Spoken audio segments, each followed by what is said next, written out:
Welcome to Mechanic. Today we have our 2023 Chevy Bolt EV. And on this vehicle we have our windshield washer fluid reservoir located right here on the right hand side behind the bumper. And I'm going to go over the process to be able to change out the sensor. So say your sensor has gone bad, you know that this is full of fluid, but it's still telling you that it's empty. We're going to go over that process to replace it. So to start with, we disconnect our cable, and then we undid the safety lock, squeeze the cable and undo this, and then this generally will just kind of pull out with the rubber grommet there. Now of course you want something to catch the fluid depending on the level of your reservoir and how full it is.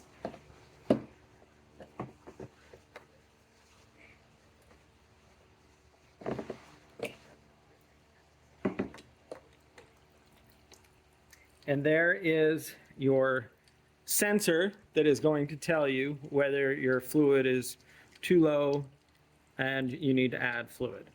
So you would get a new one of these. We clean up our rubber grommet and maybe install a new one depending. Sensor comes with one. And then we just go through the reverse order and being able to line this up, get some of that lubricant on this edge here, and then being able to just press that in, making sure it's locked in there in the groove. And now we can go ahead and reconnect our electrical connection. And so that is the replacement of our sensor. If we happen to have a bad sensor, always telling us that we're empty on fluid. Thanks for watching Mechanic, where you can be the mechanic.